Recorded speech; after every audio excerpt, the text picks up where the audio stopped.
नमस्कार, Avon India देख रहे हैं आप। मैं हूं सुरेंद्र सरोलिया। इस समय हम मौजूद हैं किशनगढ़ बास में। जैसे ही जो खैरथल ज़िला मुख्यालय है उसको बदलने की जो प्रक्रियाएं तेज़ हुई है, या यूँ कहें कि भरथरी नगर जैसा ही नाम रखे जाने की जो बात सामने आई है, राजनीतिक गलियारों में जो है वो गर्मी आई है, सूचनाओं में गर्मी आई है, व्यापार वर्ग में गर्मी आई है, और आम जनता में कितनी गर्मी आई ये सोचने वाली बात होगी। लेकिन चर्चाओं का बाज़ार है जो वो गर्म है बहुत तेज़ी से। जो राजनीतिक गलियारे हैं उनकी अगर हम बात करें तो इस समय जो दीपचंद खैरिया जी हैं, जो विधायक हैं स्थानीय, वो अपने लोगों के साथ मीटिंग कर रहे हैं, विचार विमर्श कर रहे हैं कि अगर इस तरह की प्रक्रिया होती है तो क्या उनका अगला कदम होगा। इसी प्रक्रिया में हमारे साथ सिमरत कौर जी हैं, जो यहाँ से प्रत्याशी रहीं किशनगढ़ बास विधानसभा से। उन्होंने भी आज प्रेस कॉन्फ्रेंस किया है। उनसे जानने का प्रयास करेंगे कि इस पूरे प्रकरण को वो अपनी नज़रों में कैसे देखते हैं और आखिर उनका स्टैंड क्या है। मैम, सबसे पहले आपका एवन इंडिया में स्वागत है। इस पूरे घटनाक्रम को आप कैसे देख रहे हैं, और पर्टिकुलर सिमरत कौर जी के स्टैंड की मैं बात करूं तो क्या स्टैंड है? थैंक यू श्रद्धा जी आने के लिए हमारी प्रेस कॉन्फ्रेंस में। ये जो राज्य सरकार का एक कदम जो फैसला आया नाम बदलने का, और साथ ही अफवाहों का एक बाज़ार चल पड़ा कि शायद यहाँ से मुख्यालय, ज़िला मुख्यालय भी बदला जाएगा, ये एक बिल्कुल ठहरे हुए पानी में पत्थर मारने वाली बात थी। इसके पीछे कारण क्या था ये राज्य सरकार ही आपको बता सकती है। जब ये ज़िले की सौगात लोगों को मिली तो लोगों ने अपनी जो डेवलपमेंट्स यहाँ पे करने की जो सोची थी, लोगों ने जो अपनी इन्वेस्टमेंट्स करी थी, और जो लोगों ने अपनी अपनी स्कीम्स जो भी शुरू करी थी यहाँ पे, उस सब में एकदम भूचाल आ गया। आज 3 दिन हो गए खैरथल बिल्कुल बंद है। कई लोग ऐसे हैं जो रोज़ रोजी रोटी कमाते हैं और खाते हैं, तो पूरी जनता इस सड़कों के ऊपर है। तो मेरा स्टैंड इस चीज़ को लेकर यह है कि राज्य सरकार से हमारी अपील है कि आप वेस्टफुल एक्सपेंडिचर बिल्कुल नहीं करें। नाम बदलने का जो तुक है ये हमारे समझ में नहीं आता है। आस्था की बात यहाँ बिल्कुल नहीं है, हमारी सबकी आस्था है महाराज भरथरी में, पर यह नाम जस्ट एक शगुफे की तरह करना, लोगों को मेन मुद्दे से भटकाने के लिए आप एक नया शगुफा छोड़ दो, ये हमारे समझ में नहीं आता है। धर्म को राजनीति में लाया जा रहा है, ऐसा ही लग रहा है।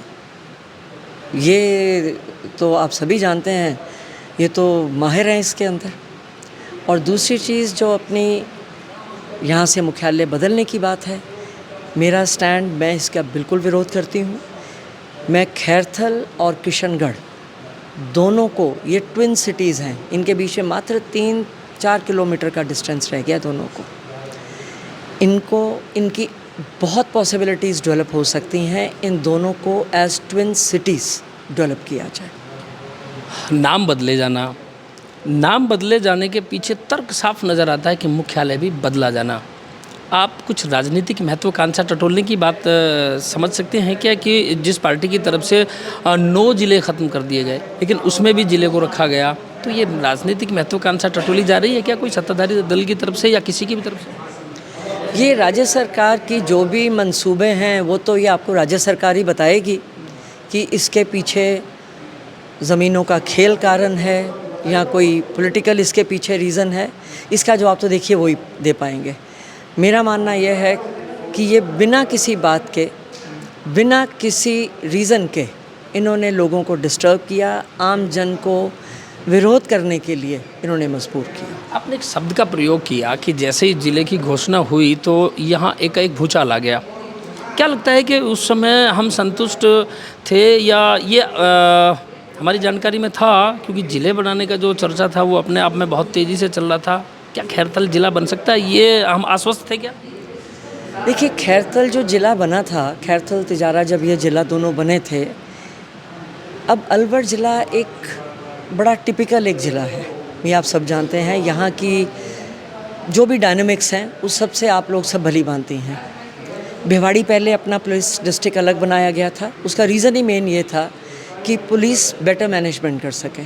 तो उसके हिसाब से ये जो ज़िला बना था, शायद ही उस टाइम पे ज़रूरत रही होगी, ज़रूर, क्योंकि एक अपने बड़े काबिल ऑफिसर थे जिनके अंडर ये पूरे ज़िलों की जो बनाने की जो बात हुई थी, इसलिए ये तो इसकी संभावना को देख के ही बनी होगी। और जब दोबारा ये बीजेपी आई, बीजेपी ने उसको सपोर्ट भी किया। अब सडनली ये क्या हुआ अब इनकी मंशा तो देखिए सुरेंद्र जी, मैं उस पर कमेंट नहीं कर सकती हूँ, वो तो यही आपको बता पाऊँ। जब इस तरह का उठापटक राजनीति में या एडमिनिस्ट्रेशन को लेकर के किसी भी धरातल पर होता है तो एक बहुत जो बड़ा जिक्र है वो आता है कि जो भी चर्चाएं हैं प्रॉपर्टीज़ को लेकर हैं, विरोध को लेकर के कुछ लोगों से हमारी बात हुई तो उनका कहना ये है कि आम जन को जिला मुख्यालय से कोई लेना देना नहीं है। अलग बात है कि जिसको ज़रूरतें होती है वो जाता है और घर के पास में अगर उसको समाधान मिलता है तो तसल्ली होती है। लेकिन इस समय उन प्रॉपर्टी डीलर्स की सबसे बड़ी चिंता है, उन इन्वेस्टमेंट कर्ताओं की सबसे बड़ी चिंता है कि जिन्होंने यहाँ करोड़ों में इन्वेस्टमेंट कर दिया और उन्होंने यहाँ प्लॉट खरीद लिए, उन्होंने बहुत बड़े स्तर पर, अगर मैं भूमाफिया कहूँ तो शायद कोई गलत नहीं होना चाहिए क्योंकि खेतों में कॉलोनियाँ काटी जा रही है और धड़ल्ले से ये काम चल रहा है। अलग बात है कि मंत्री जी अपने बयान में इस बात को कह चुके हैं लेकिन फिर भी वो रुक नहीं रही है। तो क्या जिला मुख्यालय जाना सबसे बड़ी चिंता उन प्रॉपर्टी डीलर्स भूमाफियाओं के लिए है कि उन्होंने ज़्यादा इन्वेस्टमेंट कर दिया और वो कहीं मारे ना जाए? ये आपका क्वेश्चन बहुत इंटरेस्टिंग है। ये उनका भी चिंता का विषय है, पर इसके साथ एक आम आदमी भी जुड़ा होता है। जब जिला मुख्यालय होता है तो वहाँ पे केवल भूमाफिया ही सक्रिय नहीं होता है, वहाँ के अंदर एक इकोनॉमिक एक्टिविटी बढ़ती है। आम आदमी उस इकोनॉमिक एक्टिविटी के साथ जुड़ा हुआ होता है। तो आम आदमी का इस भूमाफिया के साथ कोई लेना देना नहीं है, उनकी उस इकोनॉमिक एक्टिविटी को लेके बातचीत है। मैं जिस इन्वेस्टमेंट की बात करती हूँ, मैं इस इल्लीगल इन्वेस्टमेंट की बात नहीं कर रही हूँ, मैं उस लीगल इन्वेस्टमेंट की बात कर रही हूँ। हो सकता है किसी ने अपना कोई शोरूम प्लान किया हो, किसी ने अपनी कोई दुकानें प्लान करी हो, किसी ने अपनी कोई और प्लानिंग करी हो, मैं केवल उसकी बात कर रही हूँ। रही बात जो आप बात कर रहे हैं, मैं एक कमिटेड एनवायरमेंटलिस्ट हूँ, इसलिए जो भी प्लानिंग होनी चाहिए वो बहुत प्लान्ड वे में होनी चाहिए थी। जिस तरह से ये हैपैज़र्ड डेवलपमेंट हुई है, ये राज्य सरकार को इसके अंदर बिल्कुल इंटरफेयर करना चाहिए था और अब भी करना चाहिए। इसकी बिल्कुल प्लान वे में होनी चाहिए, क्योंकि जिस तरह अब ये चल रहा है बिना सीवरेज की लाइंस ले किए हुए, ये आप अंडरग्राउंड वाटर के साथ खिलवाड़ कर रहे हो, आने वाली अपनी फ्यूचर जनरेशन्स को तबाह कर रहे हैं। पूरी दुनिया जब इस इशू को लेके, जो डेवलप्ड कंट्रीज़ हैं वो इतने वोकल हो चुके हैं कि उनके बच्चे सड़कों पर उतर आते हैं। तो ये इट इज़ हाई टाइम कि हमारे यहाँ पे भी आम जनता में अवेयरनेस आनी चाहिए। आम जनता इसका विरोध ज़रूर करे और राज्य सरकार भी इन चीज़ों पे कंट्रोल करे। कहीं ना कहीं भिवाड़ी जो औद्योगिक क्षेत्र है, जब जिला मुख्यालय या जिला बनाए जाने की बात थी तो भिवाड़ी अपने आप में बहुत संतुष्ट था कि भिवाड़ी जिला बनाया जाएगा। लेकिन कहीं ना कहीं एक इस ज़िले को, मैं अगर इस तरीके से कहूँ तो शायद गलत नहीं होना चाहिए कि राजनीतिक महत्वाकांक्षाओं के चलते ज़िले को फुटबॉल बना के रखा हुआ है। 1 मिनट में बयान आता है कि जिला मुख्यालय कहीं होगा, 1 मिनट में बयान आता है कि जिला मुख्यालय यहाँ होगा। आम आदमी पूरा पशु पे इसकी स्थिति में है। अब शायद मेरा ऐसा मानना है कि शायद इस परिस्थिति को पूरे के जो अभी चुनाव, निकाय चुनाव वगैरह होने हैं उस तक ले जाया जाएगा, फिर जनता वहाँ पशु पे इसकी स्थिति में रहेगी। आखिर आपको लगता है कि इस 5 साल में इस जिले मुख्यालय को लेकर के ये कुछ रिजल्ट इसका सामने आ पाएगा? इसके ऊपर तो सुंदर जी मैं नहीं कमेंट कर सकती हूँ। जिन्होंने ये शगुफा छोड़ा है, ये उसका जवाब तो आपको वही दे पाएंगे। जो रही बात आप जो कह रहे हैं कि पहले भिवाड़ी की बात आई थी, अगर अपन इसकी स्ट्रेटेजिक लोकेशन देखें, भिवाड़ी बिल्कुल हरियाणा को टच कर जाता है, वो बिल्कुल साइड पे पड़ जाता है। हमारे जो इधर के लोग हैं उनके लिए सर्टनली दूर पड़ता है।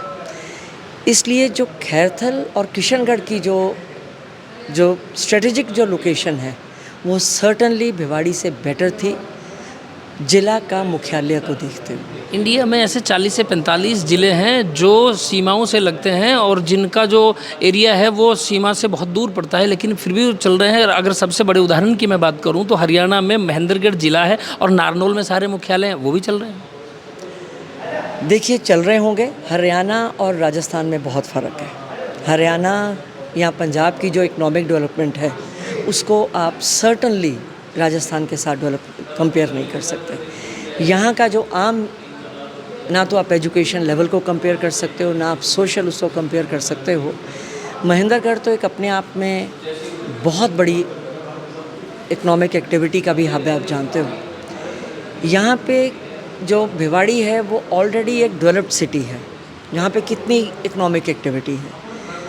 वहाँ पे तो आज तक आप वहाँ पे सुचारू रूप से सुख सुविधाएं दे नहीं पाए।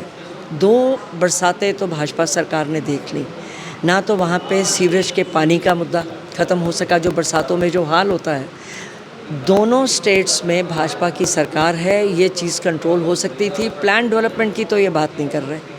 जो बिल्कुल जिसका कोई सिर पैर नहीं है, वो एक नया मुद्दा इन्होंने छेड़ दिया। तो मैं तो रैदर इनको सबसे पहले कहती हूँ, आप अपनी मंशा क्लियर कीजिए, लोगों के बीच में आइए और आप बताइए आप करना क्या चाहते हैं।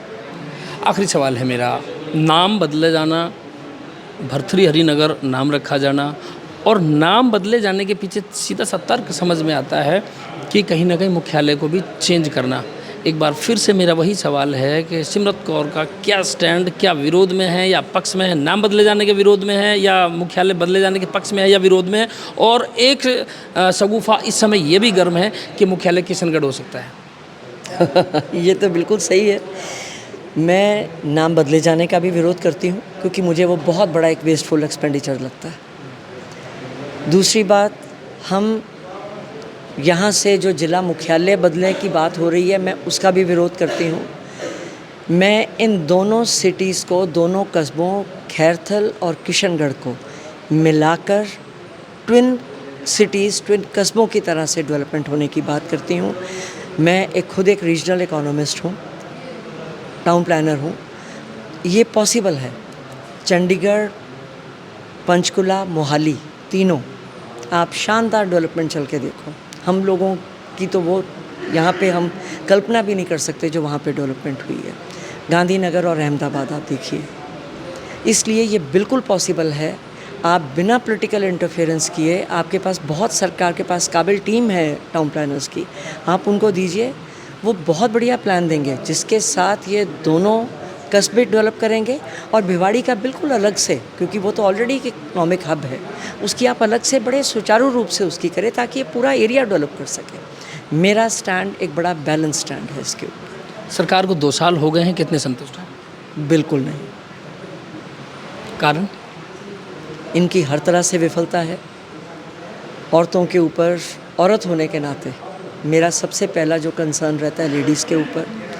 औरतों के ऊपर लगातार क्राइम्स बढ़ रहे हैं, दलित समाज के ऊपर क्राइम्स बढ़ रहे हैं, एनवायरनमेंट के साथ जो खेल हो रहे हैं वो आप सब जानते हैं। ये रोज़ एक नया शगुफा जो छोड़ा जाता है। पानी को लेके हमारी इनसे बहुत ज़्यादा एक्सपेक्टेशन थी। 2 साल में कोई पानी में हमको तो कुछ हुआ दिखता नहीं है। इसलिए मैं इस सरकार से किसी भी तरह से संतुष्ट नहीं। तो ये थे सिमरत कौर जी, जिन्होंने अपना स्टैंड रखा है, अपनी बात रखी है, बिल्कुल सभी सवालों के सटीक और बोल्डनेस के साथ जवाब दिया है। देखना ये रहेगा कि आखिर ये पूरा जो उठापटक की स्थिति है, पसोपेश की स्थिति है, निकाय चुनाव तक जाती है या बहुत निकट भविष्य में इसका जो कुछ निष्कर्ष है वो होता हुआ निकल करके आएगा, या यूं ही आम जनता या एक बार फिर से प्रॉपर्टी डीलर्स जिन्होंने इन्वेस्टमेंट कर दिया है, उनकी धड़कनें यूं ही तेज़ बढ़ती रहेगी। लगातार बने रहिए A1 इंडिया के साथ।